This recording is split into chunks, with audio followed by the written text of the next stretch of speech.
we have actually sat here, to use a term I've heard Ben use a lot, waffling a lot about Doctor Who and about role-playing games, but let's go ahead and get right into it. Welcome, everybody, to Undercooked Analysis, the show where we nerd out about stuff that maybe not everybody else can relate to a lot of the time, but hey, it's our show. I don't give a shit. So we're here entertaining ourselves, and if we're entertained, you're entertained. At least I think you have just described podcasts. Yes. That's podcasts. Pro tip, do podcasts right. Entertain your guests and yourself before you entertain your audience. If you're not having fun. People are always asking me, because I see Port Center and they ask me, I want to do a YouTube show, but like I don't know how do I make a success? How do I make something that is interesting, that is good, that people are going to see? And my response is 100% of the time, make the show you want to watch. Yes. If you make the show you want to watch, yes, other people will want to watch it too. Because if it's something that if it's a show that you want to watch and it's about a subject that you are passionate about, and that passion is visible and palpable, if your audience can palp your passion, they will find the show, they will enjoy the show, and they will tell other people about the show. Ben, we've talked about palping your passion in public. You got to stop it. They never convicted me. It's fine. Well, we have no law that fits your crime. As always, I am your random nerding out. Enjoy. No, it's fine. This is what I brought you on for. In fact, so those of you who are just joining us for the first time, these aren't the usual voices you might hear most of the time on this show. But if you're joining us for the first time, go back in time a little bit. Go listen to some of those episodes. Acclimatize yourself to our weird format, and then come back here. Or, start here. That's okay. I'm not judging. We're bad. I can't tell you what to do. Yeah, thanks. High confidence. Great stuff. Let's dig in. Yeah, that's what I do. I'm nothing but confident on nothing this show. but that. I am David King. I am the host of this show. Joining me is our old friend, returning guest, Ben Paddon. Hello. And new guest, Michael Nixon. Hi, it's me, Michael Nixon. Welcome. Now, I brought you both on here for a reason, and that's because I want to shamelessly plug Game of Rassilon. Yeah. I'll just be right out and say it. I want to shamelessly plug Game of Rassilon because I work as an editor on a fun actual play role-playing game podcast that the two of you wrote, put together. Ben is an excellent GM. Michael is an excellent engineer and sends me very good notes, which I appreciate. I'm always worried they're terrible, so that's very good to hear. Thank you. Having the time signatures helps me so much. Yes.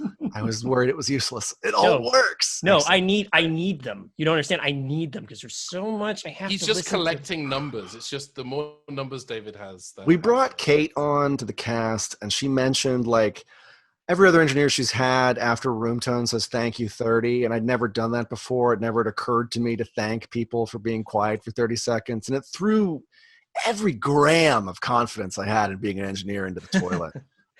So thank you very much. Oh, absolutely.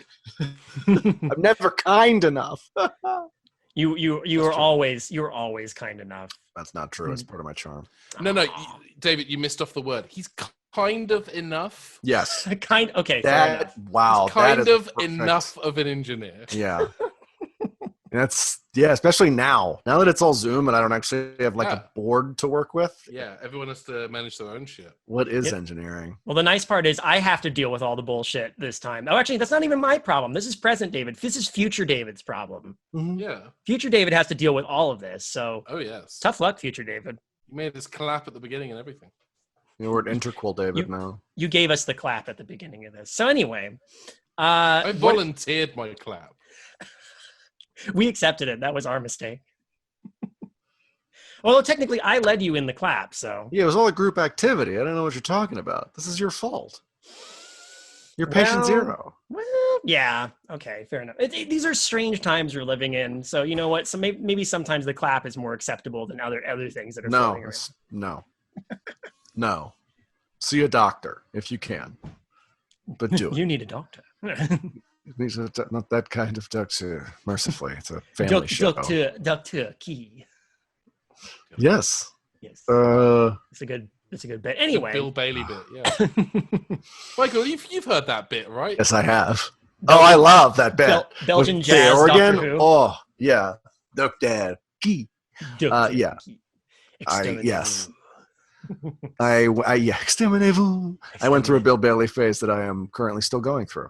I love Bill Yeah. Bailey. I love him. You Very never much. you never end that phase. Yeah, I was about to say this. That's not really a phase that you No. end. You just maybe sometimes you like you don't. I don't watch Black Books like once a year anymore, like maybe once every 2 years. But yeah, no. I'm happy to watch Black Books because I own a physical copy of it. So That does Graham help. Linehan does not get any money from me. Very jelly. Oh, that's right. I forgot that rubbish man wrote that show. I think he only Damn worked on the it. first season, but I can't enjoy anything. You're Bill not allowed Bailey- to It was enjoy all made anything by anymore. That's criminal not how life morons. works. I hate it. Bill Bailey's great because my favorite two facts about Bill Bailey are number one, he got his start like at Ren fairs in the UK. That was kind of his. Really? Yeah, God, I couldn't love him more, but here it is. Can you imagine Bill Bailey like playing a lute on stage at a Ren fair? Like, Yes. Oh, mwah. Yes, I can't Please. imagine it, and it's magic. He started there, and now he's the voice of the whale in the Hitchhiker's Guide. My other That's a favorite thing is- great career arc right there. Yeah, Honestly. one of Bill Bailey's kids is named Dax after Dax in Star Trek Deep Space Nine. Esri Really? or Curzon? No, I'm. I don't want to gender the child in question because I genuinely don't know. Yeah, Dax it's is Dax. Dax is every gender. Yeah, I know all at once. Dax is yeah, that's fair. Next to Symbiont. And I think Disco's going to the Trill Planet. We'll get there when we get there. Anyway. Before we oh man, we this is Tangent Central and I I'm the love it. Tangent King. I warned you. I'm usually the Tangent King on these things, but Oh, you know, yeah, plugging the show. So, yeah, if you like podcasts or role-playing games or Doctor Who or none of those things, if you like try out the game me Rassilon. and if you like me and you want me to continue to get some kind of support as a podcast editor, at the very least you could go. If you don't like me, you could, but you like these two, you could do it just to spite me. If they're listening to the show, I think they like you. May I make a pitch for the game of Rassilon? The game of Rassilon is what would happen if you let me and Michael be showrunners of Doctor Who. It is an actual play podcast. We are playing the officially licensed Doctor Who role-playing game by Cubicle 7. We have a phenomenal cast. Riley Silverman is our Doctor. She is brilliant. She has become my favorite Doctor. Like, there was a moment from the end of the last season that just still one of my all-time favorite Doctor Who moments, and it happened on our show. We have Dan Peck, who some people may know as a writer on Family Guy. Dan plays a companion called Travis, who is a human librarian from 1998. And we have a recent addition to the show, Kate Leigh, who plays Carrie, who is a set PA circa 2019 or 2020. Yes. We said she leaves Earth just before the rise of Skywalker, so she had to be in the last Star Wars. Yeah, which there's a nice parallel there because Travis has not seen Phantom Menace. Yeah. One thing I deeply appreciate is that it took you a whole season to finally get the Doctor's companion is from the current era. Yeah, that was great. Yeah. I think because that's one of the things that the revived show hasn't done yet is either a non-Terran or non-contemporary companion. Mm-hmm. And that's something that, like, I'm rewatching classic Doctor Who for the tiddly-tumph time at the moment, and I'm just starting season 14. Season 14 begins with Horror at Fang Rock? No. Season 13. So 14 starts with Mandragora. Oh, so I'm on 15. Sorry, Yeah. I don't know why I got mixed up there. Oh, but yeah, it's numbers and TV shows. You're so fine. many seasons. I'm on. How dare you? I'm just starting season 15, and the Canon Police are after you now. Yeah, season 15 is rough for me because Horror Fang Rock takes me. I have to have an iron will to get through Horror Fang Rock. I don't like it, and I don't know why. It's considered a classic, but every time I sit down and watch it, I am so bored. It's my personal failing. But yeah, imagine Doctor Who if it was written by two people who just wanted to tell fun stories and have fun with their friends, writing and playing pretend Doctor Who. And we can do everything. Like really dig in harder on Gallifrey than the show's ever been willing to do. It needs to be dug into more because there's so much we don't know about Gallifrey. So I've talked about this before several times. So if anybody's heard the show already, they're probably tired of hearing this from me. But when Ben and I talked about doing the show, we agreed we weren't gonna, we weren't gonna like mess around. We were gonna do this like we were actually running the thing. Yeah. So part of that is having like a big season arc, and for us, it was sort of just digging into Gallifrey and making the Time Lords sort of an active part of the story. And once we had the name, the Game of Rassilon, it was like, oh, we should probably have that guy show up and explain who he is to people who don't know. So it all became very, it all was very, you know. Yeah. And there's a lot of things that we've done that, like, I mean, some of the stuff that is happening in this season is stuff that we talked about like a year before our first episode released. Because that Galley 2018 was when we started like talking about let's do this. Let's do a show, yeah. Like our own doctor and our own kind of vibe. So there are some of the ideas that we're doing on the Game of Rassilon are ideas that Michael and I have had independently for years that we've been able to kind of mesh. Sorry, one of our cats is using the litter tray. So that's a delightful sound in the background. I can't hear it. I can, David. Well. I'm sorry. Jeez. I'm so sorry. She's making eye contact and giving me the slow blinks while she shits, and it's weird. That means she trusts you and loves you. You should blink back slowly. That's how you say I love you. Now she won't look at me. She's looking at the wall. Okay, well, that said, today... we talked about the show. Yeah, we talked about the show. That we got that out of the way, so we don't have to talk about it. GameOfRassilon.com or thedeath.zone or adventuresintimeand.space. Yes, you really went wild with the URLs, and I appreciate it. I did not buy because I thought it was too expensive and it was a niche reference. I did not buy bigleaks.horse. It is oh, what a shame. Oh, man. But you can also find us at Rassilon Pod on various socials media. Sorry, David, we're on your podcasting app of choice. If you're listening to this podcast in a podcasting app, you could continue listening to the podcast while you search for the Game of Rassilon and subscribe to it. If it helps, there will be links down in the description and /show notes for this particular one. I will provide the appropriate links. You can go listen to the show, support these two fine individuals, support the excellent cast, and support me as the editor. Yeah, that's really all there is to it. So that said, we're going to go switch completely from sci-fi to horror. We'll see. Yeah. I'm so scared. I'm scared already. I'm scared. Ben, you should be, because you know what we've read on this show before. Is this going to get pervy? No, hopefully not. Okay. I tend to pre-screen the stories a little bit before we. If there's a tentacle, I walk. I'm just. As far as I know, there are no tentacles in this, and this is an attempt. This is an attempt by the person who submitted this to do a fairly serious horror story and is looking for critique. Now, granted, this is our particular brand of critique, so we are allowed to, stop in the middle of the story, go on tangents, talk about how we're feeling about the story, that sort of thing, because it's what we do. And while we have no obligations to pull punches about the writing, obviously we do not. We are considerate to the author. Yeah, we're talking about the work of a human being. Exactly. Yeah. And as far as we know, the human being isn't a Nazi, so let's give him benefit of the doubt. In this case, the story was actually submitted to us by longtime listener and supporter Sarah Wydra. Hi, Sarah. And Sarah writes, "Hello, I really love the content you put out on both Midnight Marinara and Undercooked Analysis podcast. If you don't mind, I'd like to submit a short story I wrote for critique. Any bit of feedback would be greatly appreciated." So we are glad to do that. I am giving you both the link to the story right now. The story is titled "The Graves of Silvertree." Ooh. I mean, already aces for the title. It's knocking it out of the park. I do like the title a lot. I want to read it. I might have to knock off points for it being on DeviantArt. Hey, that's not fair. Hey, David, listen, where else are you going to get a spooky story to read in the dark and also a picture of Sonic the Hedgehog pregnant with Homer Simpson's child? It's two.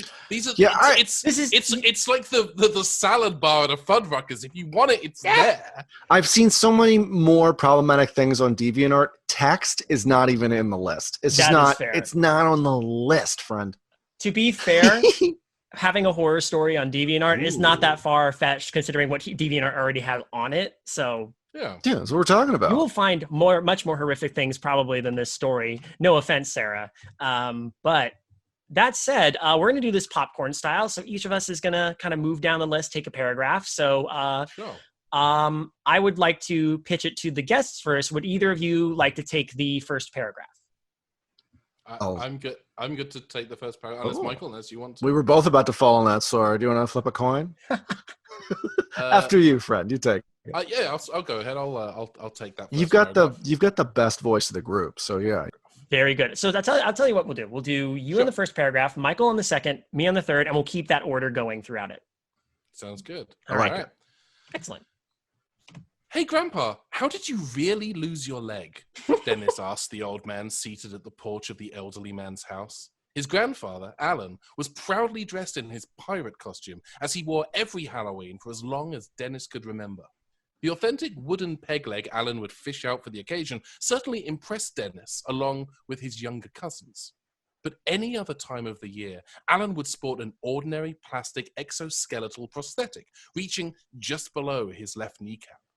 While it was still too early in the evening for any trick-or-treaters to come parading by, Dennis and Alan would sit on the front porch and chit-chat whilst helping themselves to a portion of the candy bowl, a tradition they carried on ever since Dennis was deemed too old to go trick-or-treating himself. Shouldn't that be too young? No. That's strange. You're never too old to go trick-or-treating, in my opinion, Yeah. as long as you actually put effort into it. I've got a question about that. I mean, my wife and I still go out on Halloween night, or at least did go out on Halloween night. We'll see what happens this year. But we would still go out on Halloween night and put effort into our costumes, and people would be like, "Oh, great. Hey, you want a beer?" Listen, I want to stress, we live in Los Angeles where the idea of going out and dressing up is The daily phenomenon. Yeah, it's not restricted. When I worked on Hollywood Boulevard, I would walk past no fewer than 8 Spider-Mans. It's like they were shooting a low-budget live-action sequel to Into the Spider-Verse as I walked to the metro station. Into the bootleg verse. Yeah. My only other note on this first paragraph would be Dennis has the old man seated at the porch of the elderly man's house. Yeah. We know. Yeah, it's a little redundant. You could be like of his grandfather's house. Also, I don't know how old Dennis is. Dennis. Which I would like to know by now. Yeah. He's too old to complete the training. I love the first sentence. I think this is a great introduction. Yeah. It really kind of sets I the should scene. have started with that and gone into the critiques, but It's all right. too direct. There's not a solid way. It's okay. Yeah. Do what feels right. It's okay, I'm going to Michael. go Do ahead what and feels say right. this.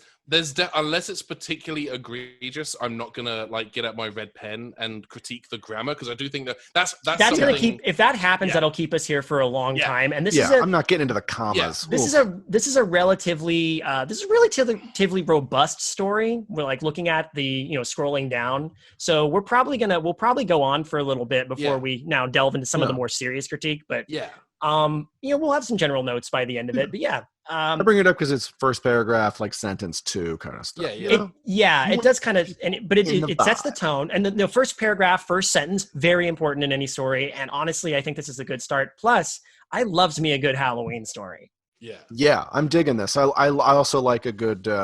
This got that Quint story in Jaws kind of vibe. Like how'd that? Tell me your grizzled tale, old man. That's the good stuff. All right, let me actually read this thing. All right, go for it.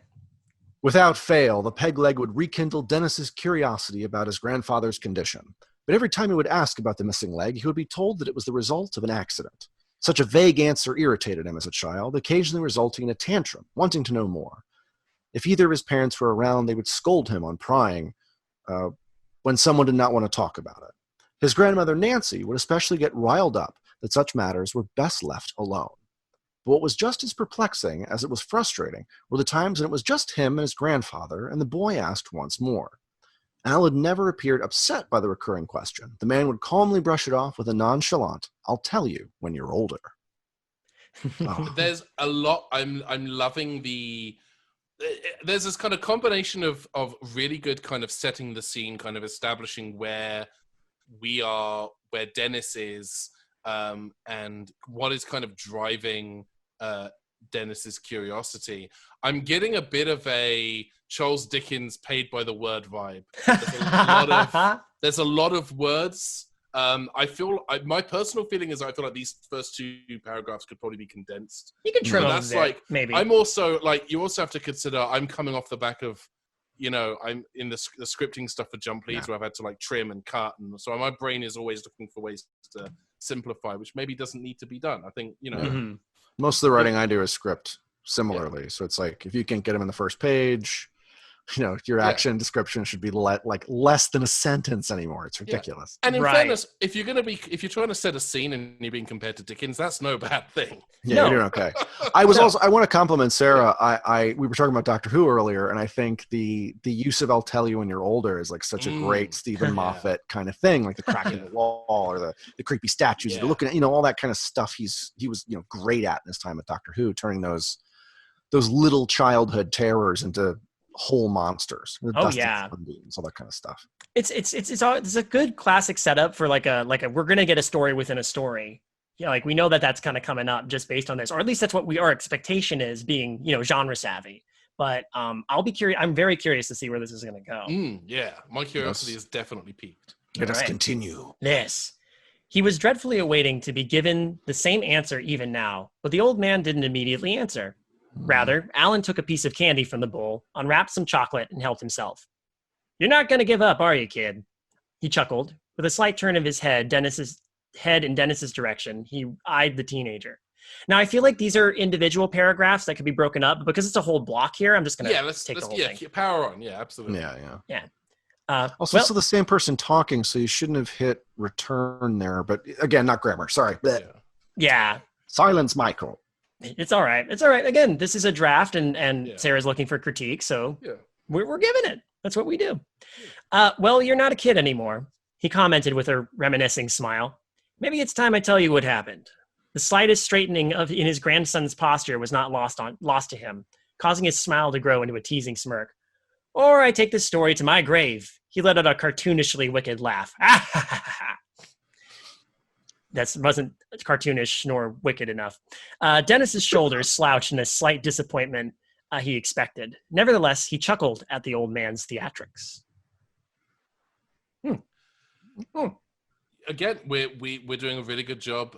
So it's done a really good job of kind of painting this expectation that there's an anticipation building now for me as a reader wanting to know more. I think that, again, the only obstacle as a reader is the grammar and syntax. Yeah.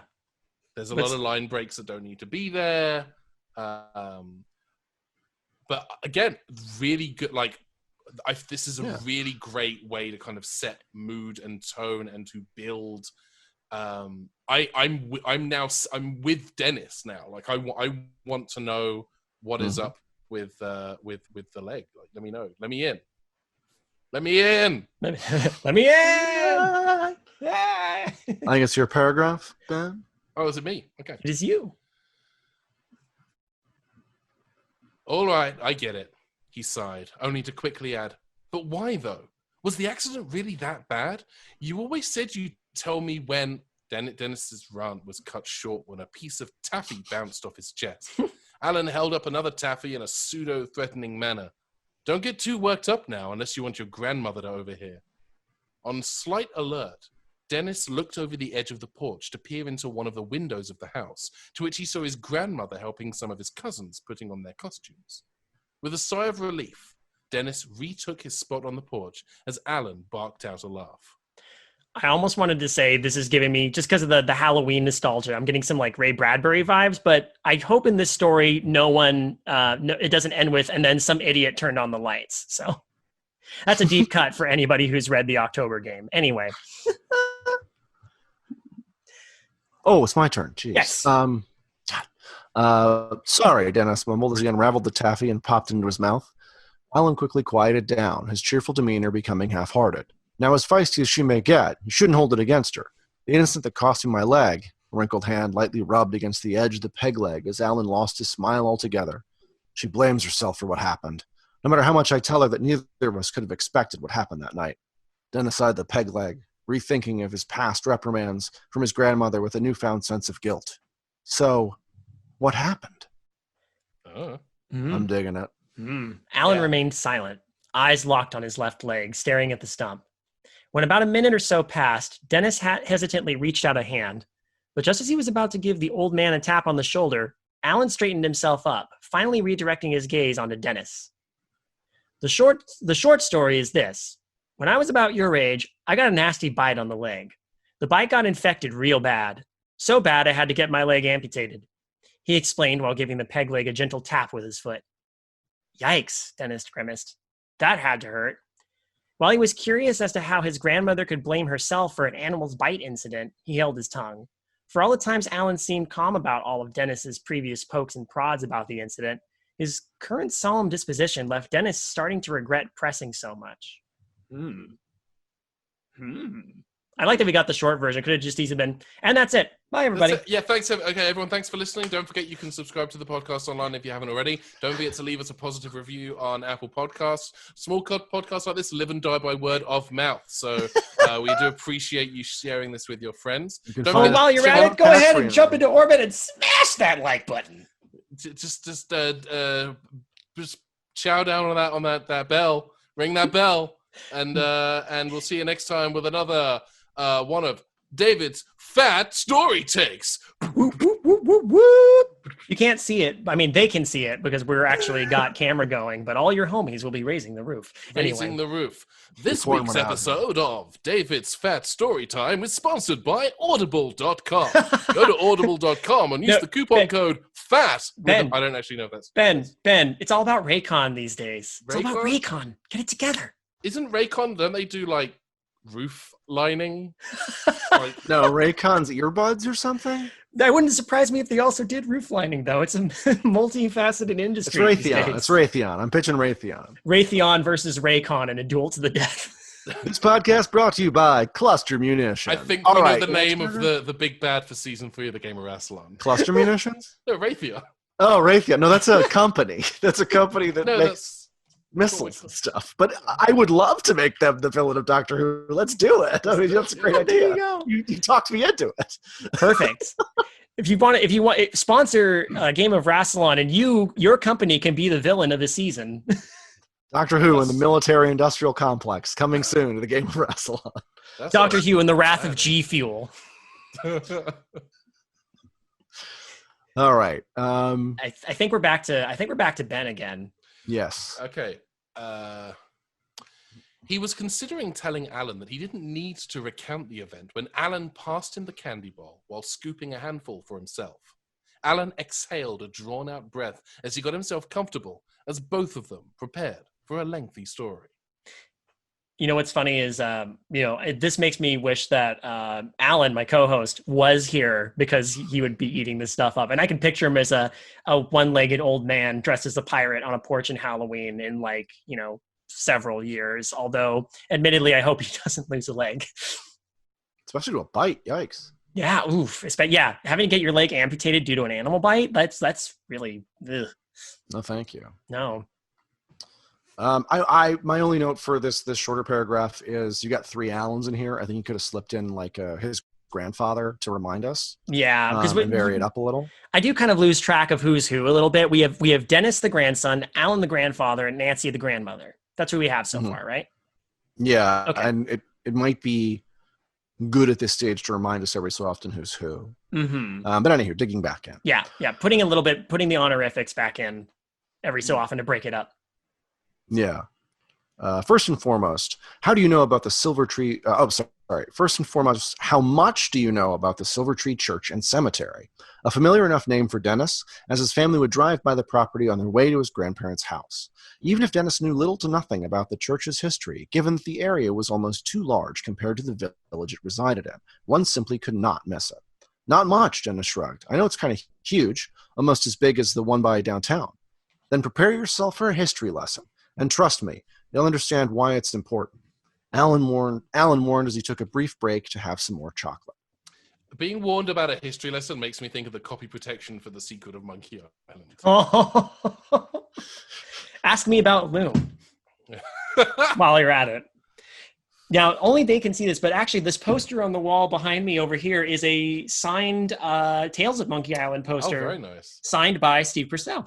I just found my collector's edition of Tales from Monkey Island. Nice. And for actually, this is another story. The way I got into doing radio plays as a thing was because I wanted for the longest time, Ben's heard this story. I wanted for the longest time to actually put together an audio drama of The Secret of Monkey Island.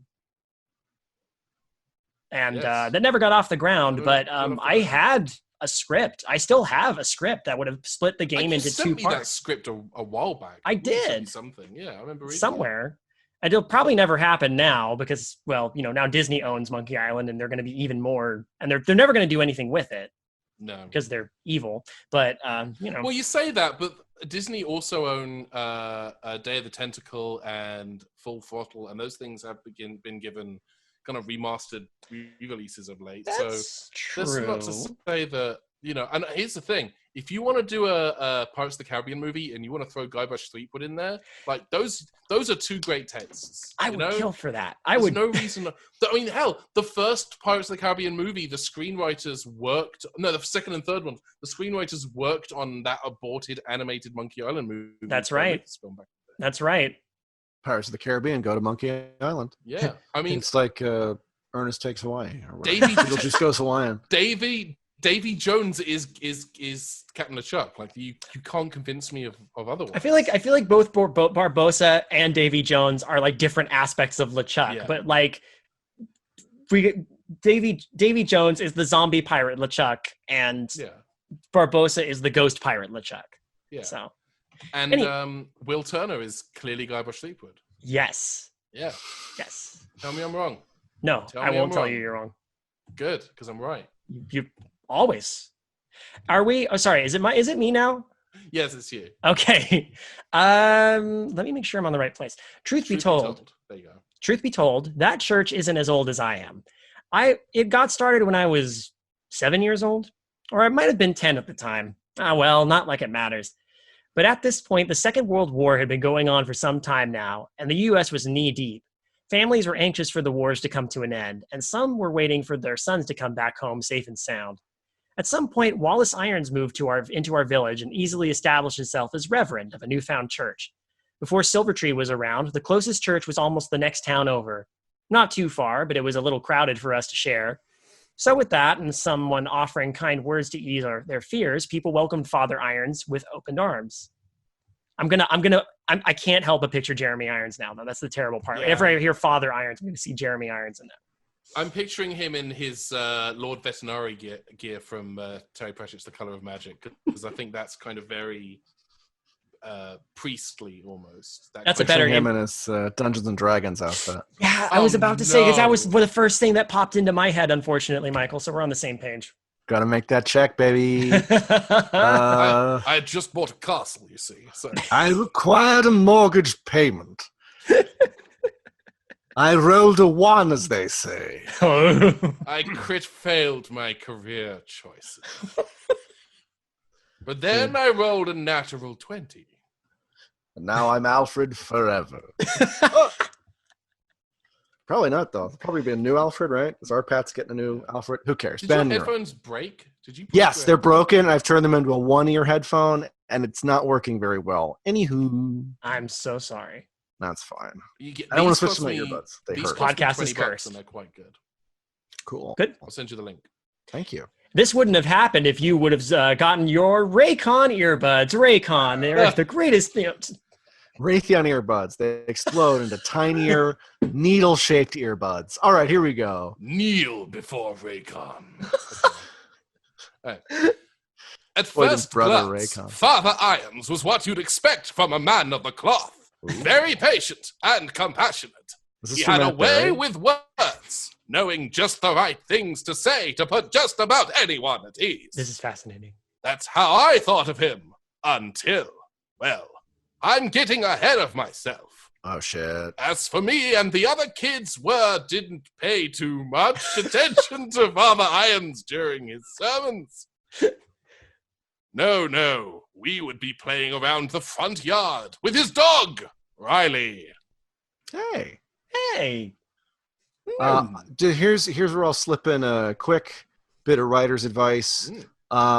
This works for scripts, this works for prose. What you want to do is print out your story and read it out loud. Yes. And take notes on anything that reads kind of funky, like what just happened in that previous paragraph. Yeah, that was, I kind of buried it up a little bit. I did not do that knowing that was coming, but it did definitely, it's a little word salad, and I definitely think that could use a proof. As for me, the other kids didn't, like, that's a typo. I can forgive that. Doesn't going too fair. I squibble, dibble, bibble. All right. For most of us, we never knew the dogs could be as tall as we were. Oh, dogs are terrifying, buddy. You got to figure that out. I don't think there's been a St. Bernard in our town before Riley, nor have there been any since. Alan paused once again, briefly overtaken by nostalgia. This is going to turn into Cujo, isn't it? I hope. I am hoping Father Irons is a weredog. Oh, that'd be great. I think that's where we're going, and I hope so. A gentle giant he was, winning the affection of every kid who went to mass, and even warming the hearts of our warming the hearts of our parents. Rarely did Riley become too excited when we played with him. In the instances he did, it took a single whistle from Father Irons, and Riley would be at his feet in a flash. The two of them made a great pair, lifting everyone's spirits in their own way. You know, with Alan here dressed as a pirate, I can only read, a gentle giant he was. A mighty mutt. Yar, the finest sea cur that ever sailed. Was Riley. Riley was a rescue dog. It was huge and red and had previously gone by a different name, Clifford. His family abused. Kept feeding him giant growth serum. Anyway, we moved to Birdwell Island, we did, and there we had many adventures with our big red dog. Anyway, Dennis had long since abandoned the candy bowl. Alan's story being the main focus. Really? Nothing bad ever happened with the dog? No matter how loving a dog was, accidents always happened. Dennis knew. Even his own pet husky back home wouldn't leave a scratch or a bite without playing around. Or would leave. Sorry, I misread that. Even would leave a scratch or a bite while playing around. I think the story here is Alan accidentally once spilled peanut butter on his feet at a barbecue when he was taking his shoes off. And Riley just went and licked the foot and then swallowed, and the leg just went down the gullet. And at that point, Riley's only instinct is, well, I've got to keep swallowing this food. So eventually they have to just hack the leg off 128 hours style. And that's we cannot dislodge this leg from this dog, but we're not about to hurt the dog because the dog is too dog's cute. bite power is too strong. Yeah. And then you got to wait for the dog to shit out the leg, and that's a whole ordeal. Sidebar, at some point in the story, remind me to tell you all about St. Bernard's, like the actual St. Bernard, because his story is wild. Hey, my name's St. Bernard. St. Bernard de Clairvaux is St. a very Bernard weird Cribbins. Right. Saint Bernard. Saint Bernard? No. You could say if you said it like Ava Gabor, it'd be like, oh, Saint Bernard. Sorry, just little nod to Kayla and I's Anime Musings podcast. We are big fans of Bernard and Bianca, the two mice from The Rescuers. Anyway. Who is that? I've never seen either Rescuers movie. What? Oh, I've always wanted to, and I remember seeing trailers for them at the front of other Disney videos as a kid. You know, we had for The Rescuers Down Under, our guests were actually Brian Ward and Drea Litamendi. So, yeah. So Brian Ward's awesome. Yeah, they're both fantastic people, and if you should go listen to that one. Everybody listening should go. Yeah, stop listening to this garbage and go check out the Game of Rassilon. Anyway, Game of Rassilon. You got 2 seasons. Dig in. Dig in like this bowl of candy with taffy and stuff in it. Oh, okay. Why do you have taffy and chocolate? It's a dangerous mix. Well, because you're forgetting that Dennis had long since abandoned the candy bowl. Right. I'm sorry. Okay. Dennis grabbed the candy bowl and hopped it across the front yard like a frisbee. Woo! Please, Ben, I think it's... Yes, please, stop us, please. Yes. Alan nodded as he brushed candy wrappers onto the porch. Whoa. It's true. Riley was a dog who was only capable of loving you with snuggles and slimy licks to the face. Once again, Alan's expression transitioned into something Dennis rarely saw from his grandfather. Bitterness, borderline resentment.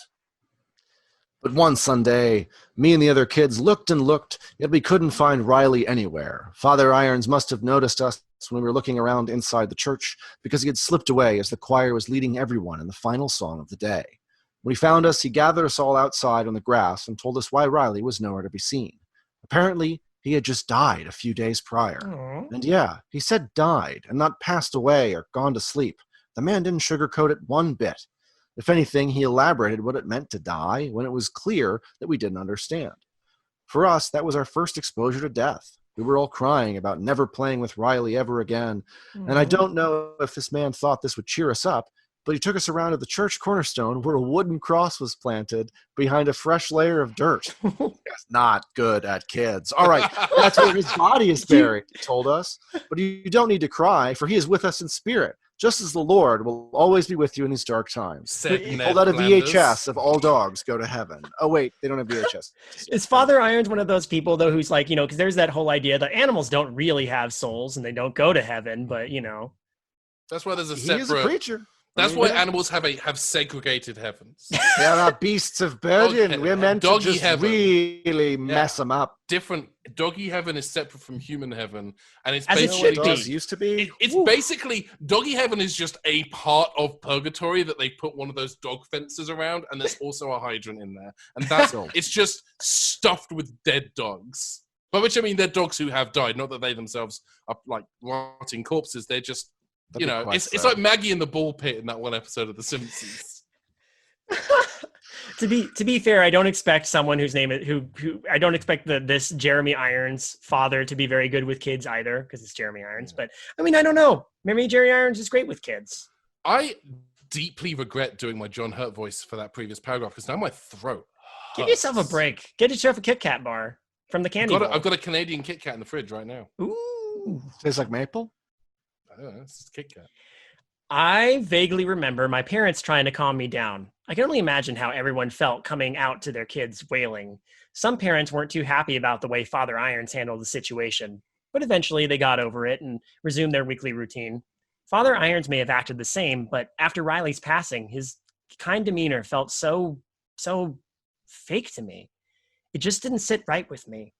Needless to say, I was a lot less motivated about going back to church from that point on, and I could tell several kids felt the same way. It just felt too sudden for such a bouncy dog to just, you know what I mean. He had to take a deep breath to regain his composure. I immediately have a critique, and that is that we are being told at the end of this paragraph that that Alan has had to regain his composure, but there's nothing in the prose here other than what he's saying. And even then, there's nothing in what he's saying. It is words. He's telling a story. He could be saying this calmly, and there's nothing in the prose here to suggest that he's in any way affected by what he's. Well, I mean, saying. Other than the felt so ellipses fake to me, but yeah, but I feel like my feeling is that there could be some descriptive something to imply that like he's all to, shook stop up. himself short. Yeah, exactly. You need an Elvis moment in this paragraph. You need something to kind of really, and it doesn't need to be super obvious. Yeah, you can play it subtly, but something that is not dialogue to kind of paint a word picture for the reader of how this story is affecting Alan. Yeah, that's my critique of this particular paragraph. It's fair critique. Thank you for listening. Don't forget to like, share, subscribe. Don't forget to get your Raytheon candy earbuds. Oh God, don't do that. They explode into smaller candies in your mouth. It's better than getting radon candy. Oh, that's not good. Nope. Created at your local asbestos mill. 2017, it was Tide Pods. In 2020, it's radon candy. Have you two heard about the internet sharks?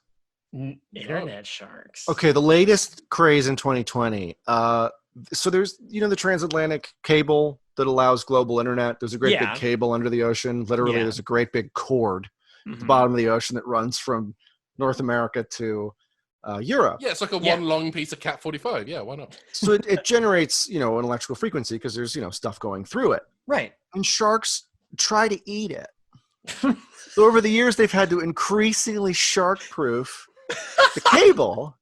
And so the latest, like August 2020, okay, couple of new, as if 2020 wasn't crazy enough. Couple of sharks just who are up to no stuff good. For August. One, internet sharks. Two, the Annabelle doll escaped the Warren Museum. It's loose. No one knows where it is. Really? Just August 2020 is serving it up. Also, they found a jade mask in a tomb, and I don't know if you've seen it, but it is the mask from The Mask. It is the mask from The Mask. Has anyone checked on Jim Carrey? I don't know. Wait. Hold on. I actually have a line to Jim Carrey's house right here. Let me see. Okay, so you can't hear it because I'm managing to mute it, but I'm hearing Hey Pachuco playing in the background. That's a really bad sign. Smoking! Yeah, it's not good. Follow up, we should check on Jamie Kennedy. Ooh, yeah, Wow. Well, his son. Can you? I'm sorry. Can you Yeah. see how sweaty I am right Yeah. now? Yeah, Jesus. Yeah, you have the H. negative of my. Everyone, we are Sorry. going to die. We should. Yeah, we need to. We We know. We gotta hit the understand. halfway mark on this. I've got nothing to drink. I'm gonna have to drink this Glade plug-in to keep hydrated. Don't Oh no. do it. I I'm don't sorry. like any stand-up special with Patton Oswalt before 2014. All right, Ben, it's your turn. Is it me? It's Oh, your turn, my friend. Please take us. Hey, Grandpa. Hey, Grandpa. also- we can talk about this. No, I'm not going to do a voice. Hey, Grandpa, we can talk about this some other time, Dennis offered, only for Alan to shake his head.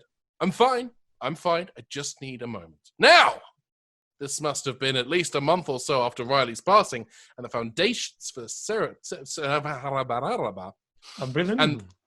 foundations for a cemetery were already set up with a grave recently dug in. After mass was done for the day, I followed a girl who plucked some daisies to lay on Riley's grave. But when we got to the cornerstone, in front of the wooden cross was a large hole. No one had a good answer for us, and surprise, surprise, Father Irons had nothing to say when we asked. At some point, he must have refilled the hole with dirt, and that was the end of that. So Robert Louis Stevenson's body snatchers decided to take a dog corpse, or the dog is a zombie. Or Pet Cemetery. Or Pet Cemetery 2. Is there a third one? Or Pet Cemetery 3, The Search for Dog. I was really hoping it'd be 3D, and it'd be like 3 dog. 3 dogs. Pet Cemetery 3 dog. Pet Cemetery 3 dogs. It would be P3T Cemetery. Oh yes, it would be a digital cemetery. It would be an online cemetery full of Neopets. Oh, the Neo. Oh, my Bloomaroo, no. You all forgot about your Tamagotchis, but they didn't forget about you, baby. P3T Cemetery. Anyway, Tamagot you. Ooh. Okay. Thick. I was going to bring this up. You. Oh, sorry. I was going to bring this up 2 paragraphs ago, but I can bring it up for this one. You got to mind your quotation marks. Quotations, yeah. There are weird rules when you do multi-paragraph quotes, Yeah. But you do need to have the first. We're doing the grammar stuff I promised not to do, but it is, again, like the... and the grandma hasn't even been in the story for like 4 paragraphs, so it's kind of weird to bring her up now. She mentioned my name, but that's about it. No, you're the one with the accent. Stop that. Stop. You can't do that to me. I'm saying it right. Wait, at some point there'll be a conversation about whether when I say pasta or pasta, which of the two I'm It's going to be me to. saying water. I say with a D. It just shouldn't be there. Damn you, Pennsylvania. Anyway, let me dig back in.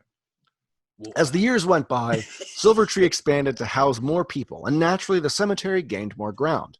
Yes. By the time I was a senior in high school, the cemetery was about the third of the size it is today, about 50 acres, give or take. Now, I don't know when exactly it happened, but at some point, we had a curfew. No one 18 years and under could be out past 7 p.m. Stupid, I know. And as you can probably guess, it only made teens want to go out even later. It was around this time I started dating your grandma. I feel like you got to explain...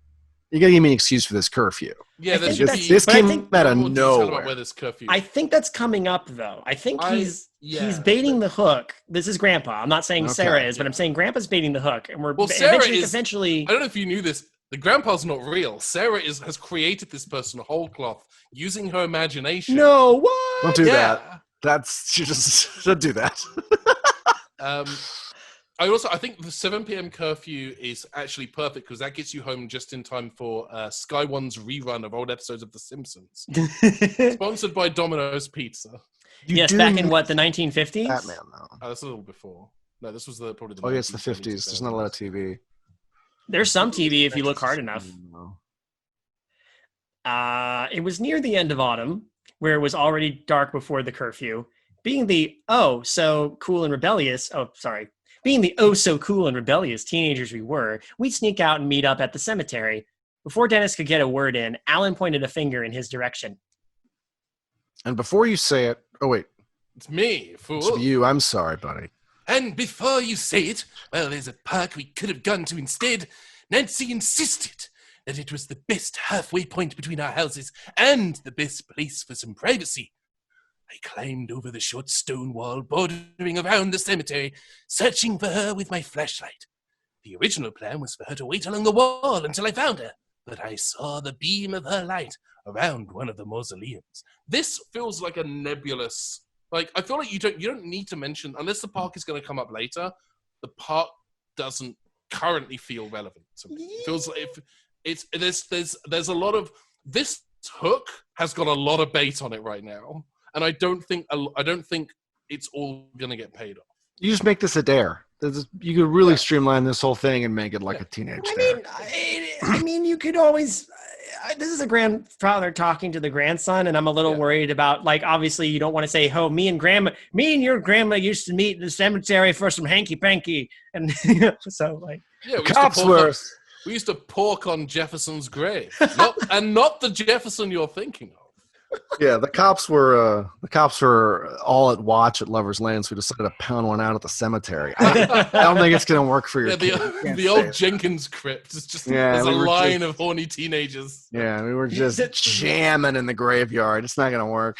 That ghost kept showing up to scare us away, but luckily the Scooby Gang showed up, and it turned out it really was Old Man Jenkins because he wanted people to stop porking on his grandfather's grave. And that is how we invented the Monster Mash.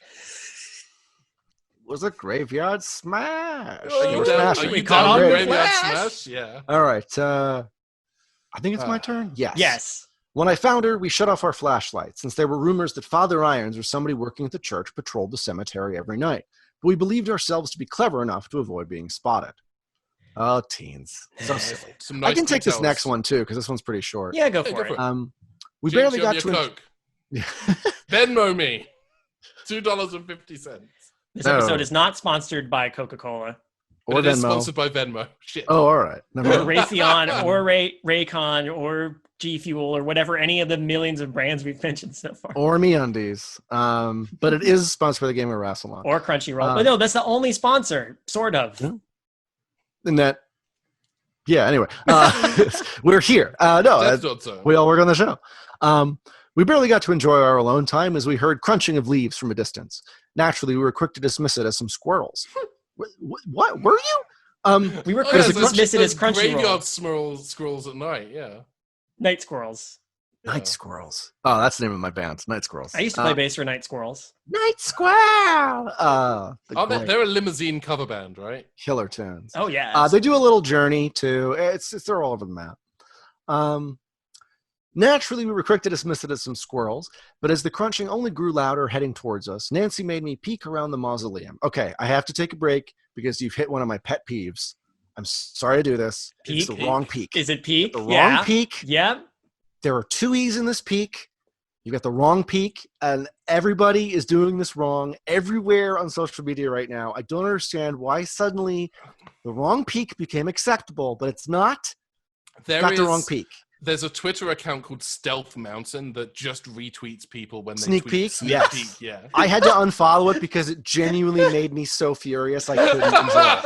Like, I know it's supposed to be a joke, but I'm just like, no, one's a mountain and one is your eyeballs. Come on. Anyway, Michael, do not forget the hills have eyes. On this channel, yes. I guess that would be a sneak peek. All right, we solved it. Never mind. No, it's okay. Everything's okay, Sarah. I take it all back. No, it's all right. To be fair, it would probably be really horrible to live in the Super Mario universe because the hills literally do have eyes. And the mushrooms are very trippy. Yes. And that they walk. And also, that's where Leatherface lives. So. Yeah, it's Wario. Didn't you know? Yeah. Wario wearing Bowser's face, shaking his chainsaw. Oh yeah. You need, if you have people who do fan art, that's in the vibe. Hey Beth, if you're still listening to these, you know that new picture you've been looking for?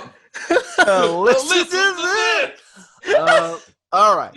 2 very dim lights were shining. We were tempted to make a run for it, but we were more afraid of being spotted, so we stayed put.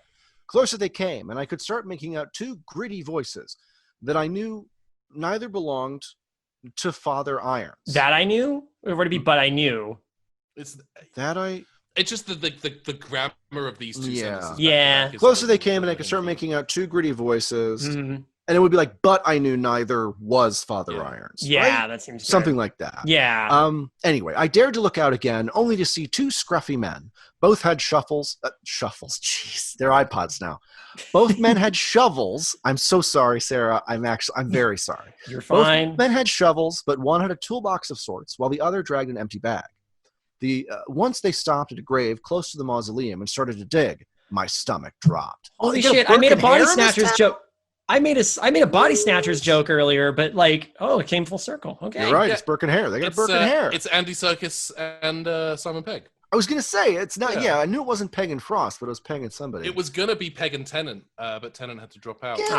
That's amazing. Serkis is a great guy. I still can't wait for Venom 2. I'll say it every time he comes out.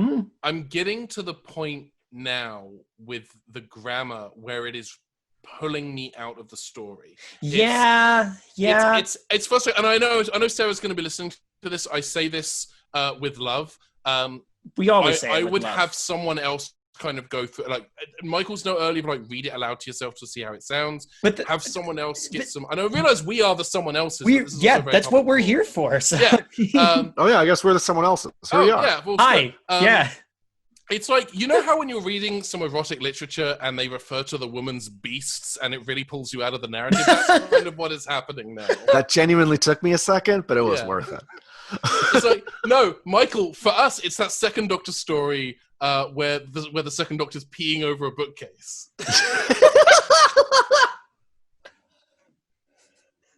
I don't know what that is, but I'll take it. It's one of the Target novelizations, I think, but there's just a typo and they dropped a K in peeking. So he's peeing over a bookcase, and that always reminds me of the line from the Gallifrey Chronicles, which is, "It's all true, every word, every Capaldi says it too, so it's even truer now. Canonically, the Second Doctor has taken a piss over a bookshelf. Yeah. Also, John and Jillian are real, so we need to reckon with that at some point. That's a deep cut. Sorry, everybody at home. It's all good. This is to be expected. Okay. I think it's me. Sorry, yes. All I was going to say was I forgot because we got on a tangent. But I guess the only thing I'll say on that is I think in revision, and we'll probably bring this up again later, but like you could probably shorten this, make it a little more conversational, a little more colloquial, like, in the grandfather's voice. I mean, the voice is very narrative, which is fine. That's a big thing. If you're using the framing device of the grandfather telling the story to a grandchild, which is a great framing device, think about how the grandfather talks, and then that's how you want to tell the story. Not as yourself, but as the grandfather. Think about the kind of turns of phrase and the kind of person that the grandfather is and how that grandfather would spin this yarn. I have a wider approach to revision stuff at the end. It's very similar. We'll give an overview, but maybe we've kind of shotgunned the big bits, and maybe we can see if we can like keep the momentum up for a little bit. Yeah. All right, so crack on. Righto. At this point, Nancy and I realized staying put was too dangerous. We had to get out of there. We had only a few yards away. We only got a few yards away before one of them spotted us. Nancy let out a shriek when the two sprinted towards us. Bastards were fast, let me tell you. One moment I was checking behind us, and next thing I knew, I was on the ground with a throbbing skull. I must have blacked out for a few seconds, and it was a struggle to sit up, just in time to see the other asshole shoving Nancy down. I was certain that they were going to beat us to a pulp and dump our bodies in the hole they were working on. Now that is scary. Now I feel like this is a person. I love this. Like, the bastards were fast, let me tell you. Yeah, see, that's... now I feel like it's a person. Like, I want to know. Not that I didn't want to know what happened next before, but like now I'm invested in, this is something that happened to this person. Done got shoveled by a shovel. It's really unfortunate. And these guys mean business, so... Yeah. Shall I crack on? Yeah, crack on. Okay. Crack away. Everything was a blur, but a throat-tearing snarl brought me back to clarity. You'd think I was just hearing things because I smacked my head, but the two men going silent proved me wrong. God, that sound. It was as if there was a nearly inaudible drone underneath that gargling. Like if you cranked up the bass of a stereo all the way up. The kind of noise that's felt more than heard. Digging it. That's the good stuff, yeah. Mm-hmm. The growling became clearer as, I don't even want to call it a dog, but that's what it looked like. Definitely on the larger side than most dogs, and kind of bulky.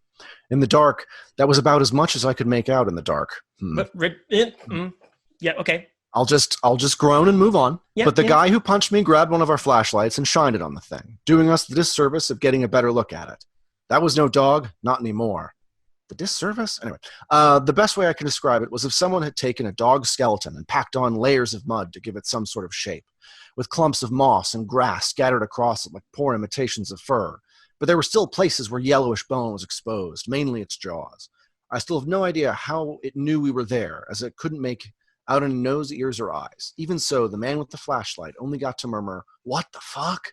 before the dog bolted right at us. That's a What good the fuck? image. The image is What the fuck? superb. I This love is giving this me image. those You like just- Annihilation yeah. vibes. The image is fantastic. I think it's just the wording, the description, the words that you're using to build this picture needs some polish. But the image is superb. I can Solid, see scary dog, clearly. undead Yeah, dog. Yeah. I was about to say, like, I was about to pull a Professor Trelawney and be like, the grin, Harry, the grim. But spectral dog that haunts a churchyard. Yeah, I could dig it. Let's see. That's very much your wheelhouse. Oh yeah. Wait. Or should I say your wheel mansion? Yeah. Except that dog wasn't dead. No. He's just as scared as you are. Sorry. Fair enough. Here we go. For how clumsily shaped it was startlingly agile. As it latched onto the man with the flashlight, the growling and the droning became as loud as the man's sudden screaming. Even in the blur of him trying to shake it off, it managed to bite him on the shoulder about a dozen times. I got tangled on the scuffle. I got tangled on, or is it in? I think probably in. I think it's supposed to be in. I'll say it. I got tangled in the scuffle, getting knocked back onto the ground as the man stumbled around with the thing practically hanging off his back, only to fall right on top of me. Even his buddy was trying to pry the thing off, only to get bitten and scratched up too. There are certain places where I got tangled on the scuffle where that doesn't feel like a poor choice of words. That feels like autocorrect probably ate the in and turned it into an on. Autocorrect ate my neighbors. Yeah. Correct, ate my grammar. Ate my grammar. My grandma. And autocorrect ate my grandma. My sweet grandma. Why, grandma? What big teeth you got?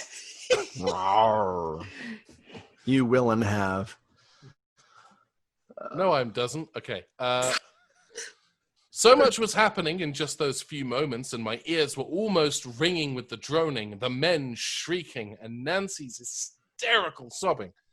While I was trying to squirm away, I jabbed my left leg in the air to kick the guy off me, only to kick it instead.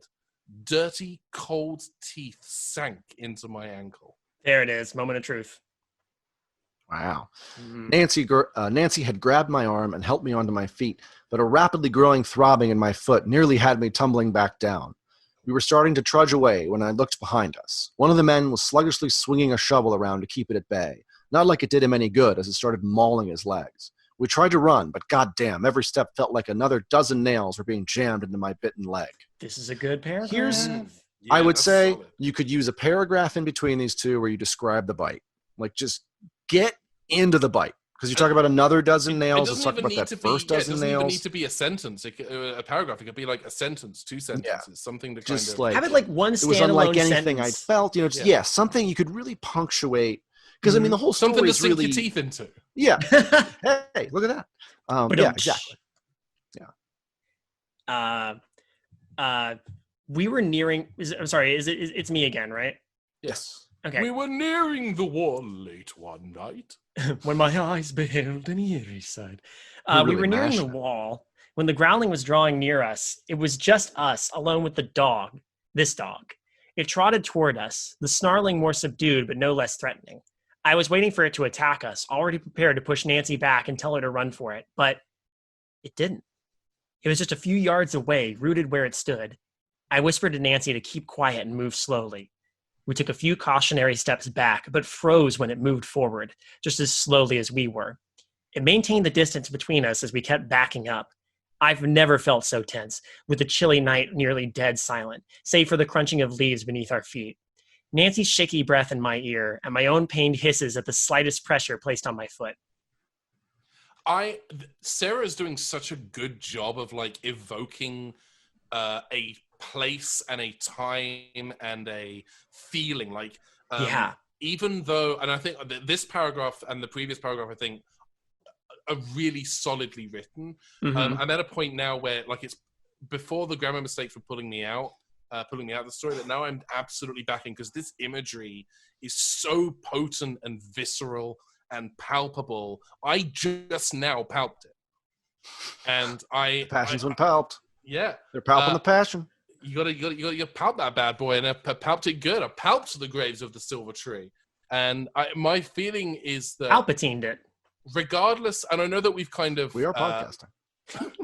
I know that we've talked a lot about the grammar and the kind of syntax of the writing, Sarah, and I hope that if you're still listening, and I hope you are, that we have not upset you, because this is I'm really invested in this story and the imagery that you are trying to conjure. I feel like it's like looking at a painting that you know is not quite finished, and you know that there are some details that might get painted over or changed. Yeah. But I'm very interested in how this painting is going to end. You know, because paintings have a narrative. Some do. What? I mean, where's Waldo? Where's Waldo? This painting's over. Move on. Damn you, Waldo. Show yourself. He's called Wally in my home country. Where's Wally? When they did the cartoon in the 90s, they had to record all the dialogue twice. Well, it's like in the UK, you have a fully separate Dennis the Menace. Yeah, we have an entirely independent Dennis the Menace, who is a war criminal. I want to stress this. He's a bad child. Absolutely. I feel like our Dennis is like pretty bad, but your Dennis should be in jail. Oh, absolutely. And I'm not a big proponent of jails, but I mean, that kid needs to be in a Hannibal Lecter mask. He'll eat your liver with fava beans and a nice Chianti if you let him. So. He'll do something. And that dog as well, I do not think that dog is... The UK Dennis the Menace as Mr. Wilson is dead. Dennis killed and ate him. Yeah. That's what happened. Yeah, actually, fun fact, they did a TV show about a grown-up Dennis the Menace. That's right. It got It's renamed over here called Hannibal, and there's 3 seasons of it. Really good. I thought you were serious for a second, because there are several American TV specials that are like grown-up Archie characters before they did Riverdale, you know? Yeah. It's like Return to Riverdale, and you're like, this is real talk. blisteringly dumb. The Rugrats spin-off, All Grown Up, where they're like oh God, teenagers. That's a repressed memory. How could Their you? Heads. I'm always upset that they still have big baby heads. Like keep the face but scale the head down. Like it's bad character design. I generally have loved the output of Patrick H. Willems, but the inclusion of Rugrats rants throughout the last few videos have been Rugrats. Very, very appreciated by me. Okay, we are now, the 3 of us have to do a Rugrats rewatch podcast called Rugrats. Can we? I'm all for this. So we should. Yes. Once we hit All Grown Up, I'm going to be all gone by. We can't do. I will happily draw the line with just Rugrats. I'll do classic Rugrats. The only we can't. Once Dill is born, we abandon shit. No. Yeah, because that's going. It. That's no. We keep going Ever. through all of Rugrats, but then we don't do All Grown Up. Like it's just Rugrats. Do we? No, and Ben, it's called but then we have to talk about like Dill and Kimmy, and I don't want to talk about. And Dill I'm or okay Kimmy. with this because that's why it's called Rugrats. Here's the problem: is once you open that door, you have to complete the Rugrats trilogy with All Grown Up, and I won't do it. I won't. No, you have to because the door has to be open to do the Wild Thornberrys, which canonically exist in the same universe. All right, I'll go through All Grown Up if we can get through Thornberry. God, this is the next 10 years of my life. Damn it! Okay. Wild Thornberry. Sorry, Sarah. You're welcome, Sarah. All right, here we go. We finally get to include Tim Curry, though. There we go. Come full circle. All right. Anyway, I think it's Ben's turn. I think it is. It felt like hours. Is that where we are? Felt like hours. Yes. It felt like hours until we reached the short stone wall, and Nancy had to help haul me over, with half of my shin feeling as if it was blistering from a hot oil spill. All while the dog sat few feet behind the wall, as if it was seeing to it that we left the premises. I briefly thought, for some reason, because I know we were on a Rugrats thing, I briefly thought all the Doug sat, and I was like, oh no. Brand spanking new dog.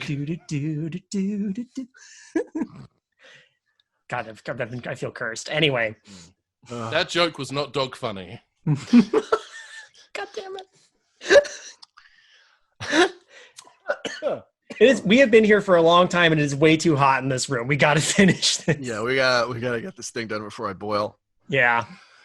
At this point, I was dragging my leg, with Nancy having to balance me as we hobbled down the streets. The only thing I can remember from that night was my parents. Well, that's not true. You're telling the story. Sorry, the only thing I can remember from that. To say, from that point onward, maybe. And yes. Nancy in the sheets, I hobbled down the street. There we go. You may continue. Wow. The only thing I can remember from that night was my parents frantically driving me to a hospital. It was to a hospital. The doctor had rolled up my pants, and I nearly gagged at how my skin was an ink blotch mess of red, purple, and black. Around my ankle was worse. The skin was starting to rot away. Ew. The doctor told us it was a severe infection with flesh-eating bacteria, but he'd never had he seen one like mine, with the rate of spreading increasing by the hour. If he didn't chop off my leg, he believed the infection would have killed me before morning came. I was in recovery for a while, and Nancy visited me every single day. No exceptions. When she first saw that my leg was gone, she nearly passed out right then. I kept telling her that I'd be fine, but it did little to calm her down. I wasn't handling it much better myself, having nightmares about it throughout my stay at the hospital. There'd be times when I'd wake up suddenly, checking my left leg for any bites or scratches, only to find the bandage stump. That's a good detail, because I know, there's the whole phantom limb idea. So, yeah. This is, that's a really, really nice detail and a really nice little, for me, and this is just me being an arsehole, this is not anything that Sarah has done with the pros, but it does feel like now Nancy is going to marry him out of shame and pity and embarrassment and guilt, really. I sure when hope I not. read the line about Nancy coming to visit him every day, I did a little awe, because I thought it was very cute. Yeah. It put me in mind of the first 5 minutes of Up. Oh, dear. Hopefully not like the rest of the 5 minutes of Up. I did Disney Channel had Ratatouille followed by Up the other day. Oh. So you just destroyed yourself emotionally. Kind of a 1-2 punch. You just absolutely ruined your mind. Yeah. Okay, I know we're killing time, but real quick, just one word, super short answers. Favorite Pixar film, go. Ratatouille. Oh, I can't pick one. I hate when people do that, but it's that's okay. Probably WALL-E. Oh, I will also say WALL-E. I think WALL-E best encapsulates my worldview. WALL-E really gets me. I love WALL-E. I worked at Disney in the Disney Channel building when WALL-E came out, and I remember going down to the lobby one day for lunch to find a full-sized animatronic WALL-E in the lobby, and it's one of the best things I've ever experienced. Did you kiss him? Did you smooch him on his little WALL-E face? I didn't smooch him because then WALL-E Disney HR. Yeah, WALL-E would have had to file an HR complaint, and that would Sorry. Even though I was just a contractor, that still technically falls under the. If you had asked him first and he said yes, it would have been okay. It would have had to be after hours, not while I'm on the clock. No, fair. Yes, true. Yeah. Yes. Like I did horrible things with Buzz Lightyear, but that was after hours. Yeah, it was off the clock. No one has to know. It was off the clock to infinity and beyond. Yeah, me, Buzz Lightyear, and Baloo. Behind fantasy, the fantasy land, one of the little alleyways, little corridors. Oh my god. I think it's you. I think you're on the next. Sorry to put that out there, but yeah. Yeah. I think my brain's melting. So you're fine. It's the heat. If you can't stand the heat, get out of the podcast. Get out of California. It's too hot. It's 100 degrees. I'm dying. At least we don't have humidity. That's true. It's way. Oh my man. Okay, now we're doing weather talk. Ben, one morning my dad brought in the county newspaper. I took a peek and found the wrong peek. No, sorry. Strike two, Sarah. Strike two. I sliced the top off a small mountain and found a public service announcement bringing awareness of infections caused by animal bites, with my case being one example. The other example was the discovery of men found dead not too far from the silver tree, having suffered from similar infections. Don't know what that was at the end, but it's what came out of my mouth. I appreciate it. This is starting to give me like a Outer Limits vibe. Yeah, I really yeah. very, but like 90s Outer Limits. That's what I mean. Yes, Yeah. yes. I haven't Were they- watched a lot of 60s Outer Limits because of my age. It's Mark a practical. Hamill and Will Wheaton are in this. The dog is a practical effects animatronic and puppet in various with various good like shots. But also some truly bad CG. Yeah, but only for a 90s Outer couple. Limits They're not so reliant really- on the CG that it's like obvious. They actually know how to cut it well enough. No, that's not accurate if it's 90s Outer Limits. Okay, fair. I've been watching some reruns on TV and To be fair, I haven't seen. This is in my head, but to be fair, I haven't seen 90s Outer Limits. No, they really went hog wild with the Final Cut Pro basic effects. Anyway, no. once I was able to walk on my new prosthetic leg without struggle, the first place I went was Silver Tree. Nancy came with me, although I could tell she'd rather not be anywhere near the cemetery. I finally found Father Irons and recounted everything that had happened that night. Everything that happened that night. I wanted to know just what the hell that thing was. But did I get an answer from him? Hell no. All he had to say was that we should have known better than to be sneaking around on church grounds at night. All he had to say was that we should have known better than to cheat a friend. The wasted chance that I'd been given. So I'm never going to dance again because I've only got one leg. I was fuming, and his calm and different face pissed me off all the more. But Nancy got me to leave before I lost my temper. And Irons bid us a blessed I run butterfly. I ran butterfly. And I run so far away. But Nancy got me to leave before I lost my temper, and also got me to leave before Irons bid us a blessed day. That's kind of how my brain has passed that. Is they left before Irons got a chance to say peace. Like, as we stepped back outside, reflecting on that night brought about the urge to check something, a spot I hadn't been to in years. We rounded the side of the church to the cornerstone. The little wooden cross planted there was weathered down, as to be expected, but it was almost hidden by a large lump of mud, grass, and moss in front of it. Oh no. Neat. That's no moss, it's a battle dog. I summoned my undead hound. It's at least a CR3. Battle that's dog. no moon. Yes. It's a battle dog. Sorry, it's your turn, Sir Alec. I'm not going to do it in my Alec Guinness voice. Please. Having a moment of silence, Alan's posture gradually relaxed. The distant giggling of children made him grab the candy bowl from his stunned grandson. Now I know that sounds like I'm full of it. That's up for you to decide. But if you're smart, but if you're smart, you'd stay on the outside of that stone wall at night. Just as the kids reached the porch, Alan wore a playful grin. Yar, har, har! You've come for me treasure, have you? I'm very glad you got this paragraph. Me too. I also, never mind. Dennis was left speechless, barely noticing the coming and going of several children as he could only stare at the peg leg once more. The simplified version of his grandfather's tale was the more believable of the two, as he could not fathom why Alan would make up such a bizarre rendition. It's Halloween, duder. Anyway, yeah, it's a perfect Halloween story. It's like kind of the day. Anyway, and also like grandpas tell stories. It's like kind of anyway.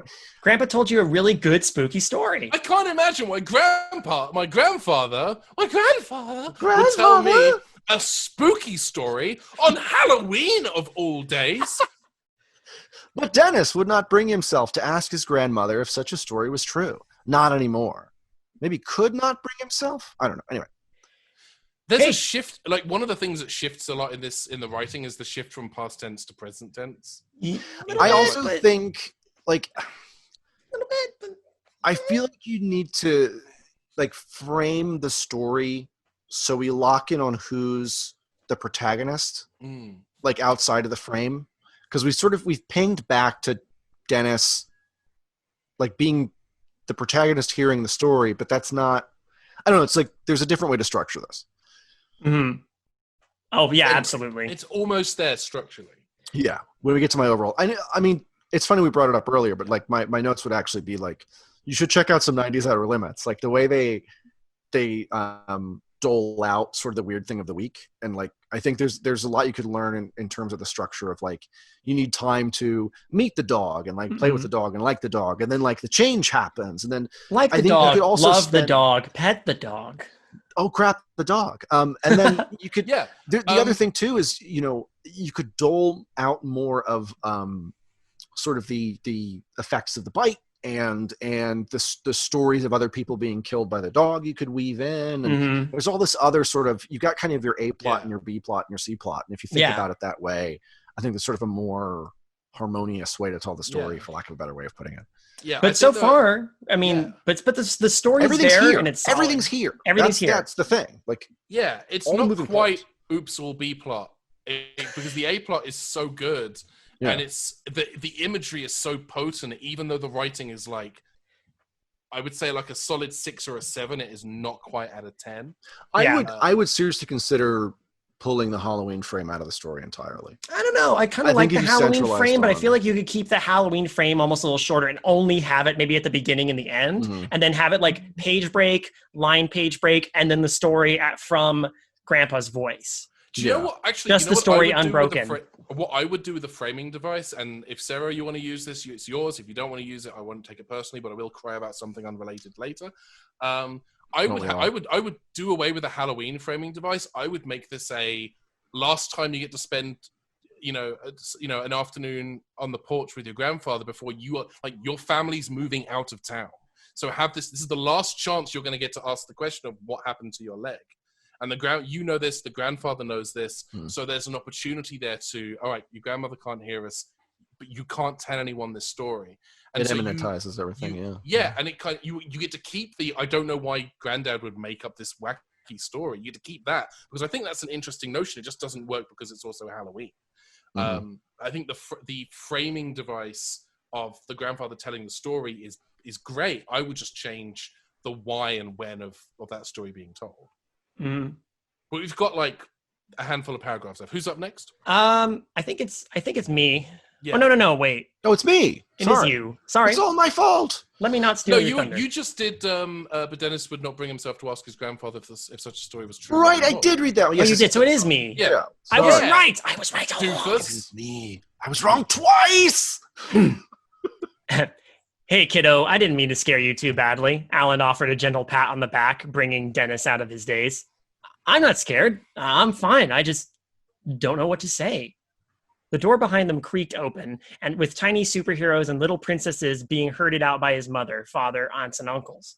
Even his grandmother, donning a pirate's cap similar to Alan's, stepped outside and began to nag her husband about eating all the candy. That's a cute detail. Oh, I like that. Yeah. You could also just say family instead of mother, father, aunts, uncles. Yeah.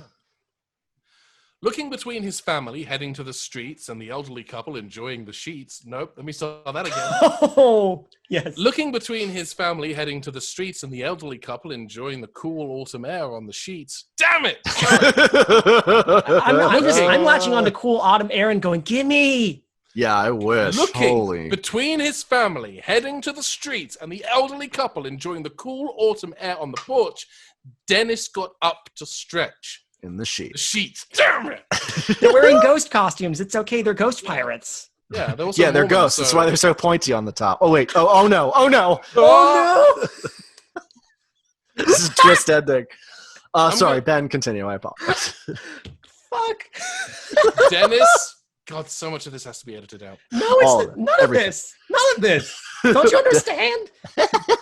This is UCA. It's no script, no plan, no filters. Ruh-roh. Ruh-roh, Raggy. That's like UCB's finances department.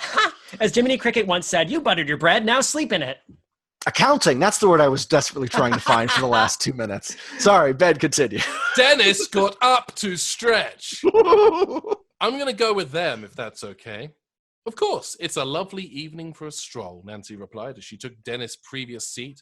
Alan nodded, waving the boy off. Take care now. Dennis returned the wave and sprinted after his family.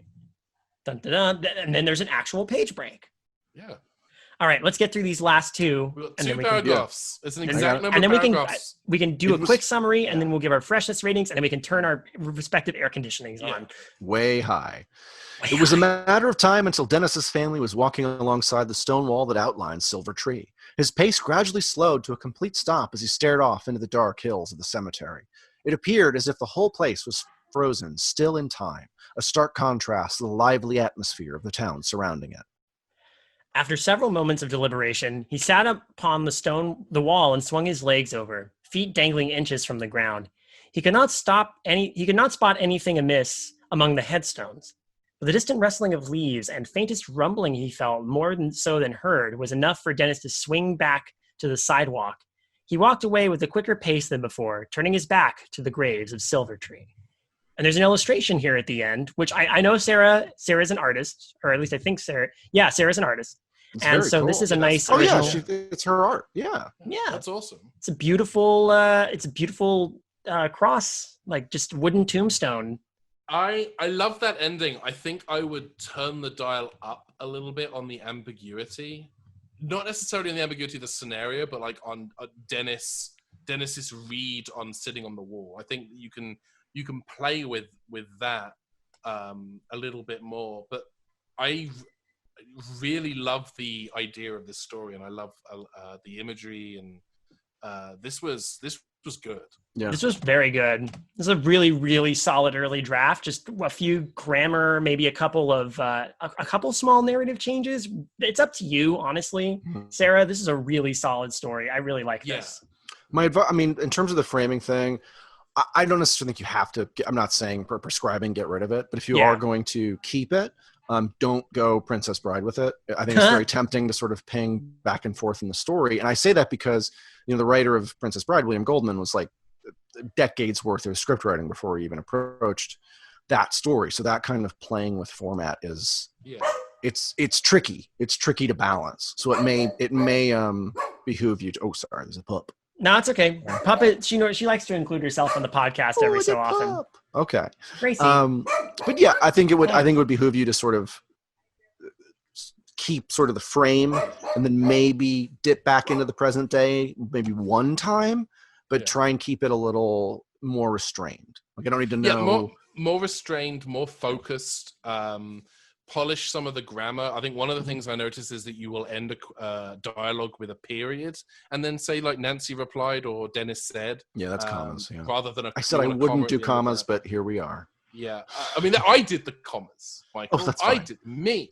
I think that this is so close to being such a great story, and it is literally just the grammar and wording that is stopping this from, like, I would say, being a solid 8 out of 10. My biggest advice is like step away from the story for some time. Clearly you're doing that, you're getting notes from all of us, but I would say before you even reapproach the story, watch some horror stuff, read some horror stuff, like re-expose yourself to sort of other angles on horror, even completely unrelated to what your story is, probably especially unrelated to what your story is, and see what new things that sparks in you. Because I think coming in with a fully fresh set of eyes, like a revitalized set of eyes, is a great way to reinvigorate a story.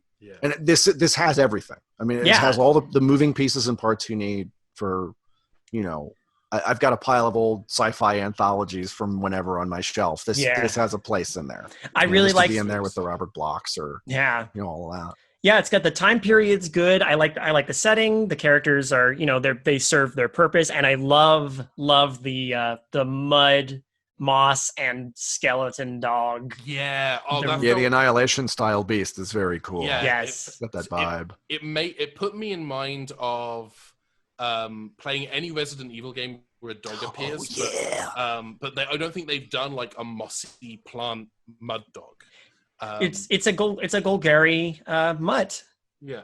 It's for those of you who know Ravnica lore. It's a really here's the thing. This is the third, fourth episode of Undercooked Analysis that I've been on. And that's the police now coming to arrest me. They're coming for me. Sorry. which means I'll hear it in a minute, probably, if they're heading in my direction. Mm. But this is easily the best story that I mean, in fairness, other stories we've done have been where I've come on have been kind of This was a reviled. I want to say like we've like Ben. creepypastas. To be fair, we're in a new era of UCA now. Like Yeah. back then, we were sort of punching up. We were taking Yeah. popular internet fiction that we would find and kind of looking at them and saying, why have these earned the popularity they have, and are they really worthy of it? We've shifted our focus now, though, and we're more about helping writers improve their craft as much as we can by offering our bad, dumb, terrible advice. So this is my first time on this new uncharted territory, and this is the best story that I've read. That's what I'm trying to say. Is this is the best story that I have read as part of Undercooked Analysis. That's saying something. This was a really. Wait, no, I think we did Candle Cove. I think I can't remember if I was on the Candle Cove episode. I can't remember if we were on Candle, because Candle Cove is very good. Yes. I can't remember if I was on Candle Cove. This is the second best. If I wasn't on Candle Cove, this is the best. But that's Candle Cove. Like it's I'm not gonna compare this to a Disney movie, because it's not a Disney movie. Neither's Candle Cove. But I'm rambling now. This is what happens when I'm unfiltered. I'll tell you what, Ben. Here's a good solid way to kind of cap this off. It's time for everybody to give the story their final freshness ratings, which is for those. So I mean, Ben and I are both kind of familiar with this. So I have no idea what the scale is. So yeah, rather than explain what it is, freshness. How are we doing this? Well, I'll rather than explain how it works, I'll see if you can pick up kind of a movie I kind of liked. I'll kind of explain how I'll let the freshness rating speak for itself. So is it like a color thing, like the terror alerts? Sorry. Please continue. I keep interrupting. My jokes are not helping. The stories on this podcast are rated on different styles of pasta. I would rate this one a linguine. No, I'm sorry. I'll give you that one. I will give this two. I will give this 2 dead grave robbers out of 1 undead dog. I will give this 4 creepy grandfathers out of 5 severed legs. Okay, I'm not going to do that. I'll for my scale, I'll say if this were an episode of the 90s Outer Limits, this would be a top 5 episode of the 90s Outer Limits. That's a good freshness rating right there. Yeah. That's very good. There's some real clunkers in that. It would be. They do a lot of clip shows, but that's not to say the story's not good. There are some very, very good episodes of the Outer Limits, and I think this would be whenever people. This would be that episode where whenever people do like a top 5 revived Outer Limits episodes, going like the show was crap, but here are the standouts, and it would always be in people's top 5 lists. Probably this would be like up there with the Catherine O'Hara episode, and like this would be like, imagine if Netflix did a remake of Are You Afraid of the Dark that skewed a little bit more adult. This would be really good. Like I would, Are You Afraid of the Dark for that like is a 25-minute anthology horror series story. This would be perfect. Are You Afraid of the Dark? People who grew up with Are You Afraid of the Dark? So cool. That would be very cool. Netflix. Yeah, get like the original Midnight Society reunites, and they're like, pitch we've all got one more story left in us. And CBS All Access. Let's do it. One of them's like, didn't we already do that bullshit with the Silver Sight? I mean, that was the movie, right? And they're just like, just do it. That's just non-canonical. We need to make this paycheck now. That was that paycheck. This is this paycheck. The way we would do it now is the Midnight Society would meet on a Zoom call. But this is really. That's also. Oh man. I mean, that's what we're doing. It's true. And then one by one, the Zoom windows would go out, and they'd be like, "Oh no, they're on the call." Oh my gosh! And then it's like Unfriended meets. There's actually a very good episode of the 90s Outer Limits where it's a bunch of different people who are in doomsday bunkers, and they can only effectively communicate via Zoom calls, and they just getting picked off one by one. I really enjoy that episode. Turns out it's very prescient about Zoom calls. Anyway, also, wonderful. All right, sorry, Sarah, this is really good. It just needs a little polish. The grammar needs tweaking in places. But this is absolutely solid. You have a really good head for imagery and for what the type of story you're trying to tell. The boulder is almost all the way up the hill. You just got to push it a little bit further. Yeah, you've got all the sandwich ingredients. You just got to put them together. Yeah. Beautiful. Little Dijon. You know. Just a pinch. Just a pinch. Salt. Soul of Dijon. Oui. Ben, Michael, thank you so much for joining me for this episode. This was a lot of fun and did go on a little longer than I anticipated, 2 but we had hours and fun, 10 right? minutes we recorded. I said movie length. I got what I asked for. You sure did. At least it's not Zack Snyder extended cut movie length. Oh. Come on. We're 2/3 of the way through Endgame, guys. We can keep going for another 60 minutes. Yeah. The iceberg hasn't even found the Titanic yet. We're fine. Yeah. Like dancing, I think. Are we naked in a car? I don't want to. I tell you what, the Hobbits are still celebrating Bilbo's farewell birthday party. It is as hot as it was in that car. I've seen that car, by the way. James Cameron has it. Whoa. Funny story. I got to tour Lightstorm like years ago. And he's got all the props from. I think David is trying very hard to steer us towards. Sorry. Anywho, look, this podcast doesn't really have an end. It just stops moving. It probably should. We should get off the train. What I think you should do, David, is I think you should pick a point strategically and just cut the podcast off mid-sentence. That's usually what I do. Okay. Although I'm tempted to just say, and then a big rock. Hey! You son of a bitch. Good evening, intrepid listeners. This is the Pasta Shade, the host of Midnight Marinara, and this podcast is part of CreativeHorror.com, a network of podcasts and creators working together to build a constructive community of horror fans. For more content like this, visit us at CreativeHorror.com.